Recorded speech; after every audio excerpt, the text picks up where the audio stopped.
If you've been watching us for a while, you've heard us say from time to time that you have to follow some basic safety rules whenever you're working on a car.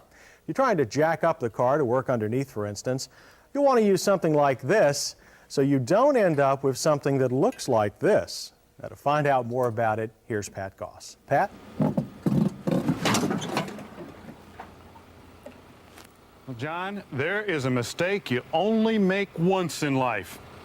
If you can imagine what it would be like to be under that car when it hit the ground, pure catastrophe. Well, how can you prevent things like that? Well, quite easily, as a matter of fact. First of all, you have to have the right equipment to do it. Now, what is the right equipment? Well, first off, what isn't the right equipment? This is not the proper equipment.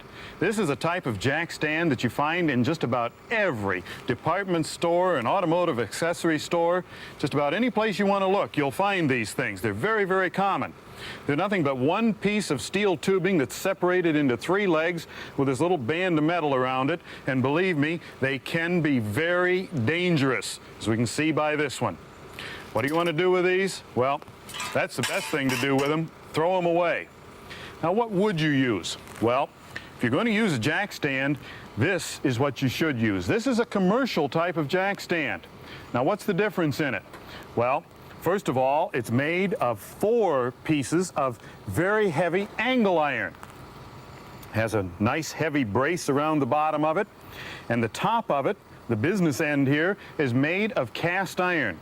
Now, this particular one has a rating of 5 tons. That's a lot of weight. And keep in mind that you always use these in pairs, so you can get a lot of safety here. But these have a drawback. They're quite expensive. As a matter of fact, in many cases, they're much too expensive for the do-it-yourselfer. So what else could you do? Well, you could use ramps, such as you have over here. But even with ramps, there are some precautions. First, ideally, you want them made of one piece of metal, like this one is.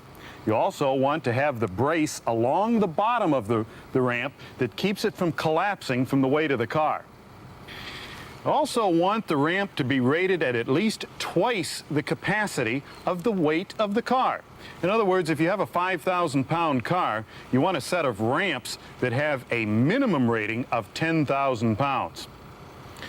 Okay, now, the last thing, and this is very inexpensive and can be quite safe if you do it right, is right here, a concrete block. Now, you notice I said concrete, not a cinder block. This is the hard type. Okay, but there's also a precaution with a concrete block. See, concrete blocks only have strength when the holes are placed vertically. You know, just like they're used when you're building a wall with them. Because if you turn them up on their side, they have virtually no strength at all, so they must always go under the car with the holes vertically, such as we see them here. Right now, with any one of these things, there's something that we have to add to it, and that's this little unit. This is a wheel chock. You know, you put one of them behind and one in front of one of the wheels that's still on the ground on the car. This keeps the car from moving backward or forward. Again, very inexpensive. Don't cost much. You can buy them in parts houses and accessory stores, and they are a must. Now, with all of this, there's still a couple more precautions. You never do this on the dirt. It must always be done on concrete or blacktop, and even blacktop can be risky when it's warm out, because many times jack stands or ramps will sink into the blacktop. So be extremely careful with this.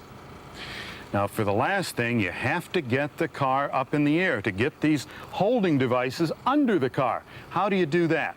Well, there's one best way to do it, and that is to open the owner's manual to your car, go to the instruction page in it that tells you how to use the jack and the equipment that comes with the car, and follow it to the letter.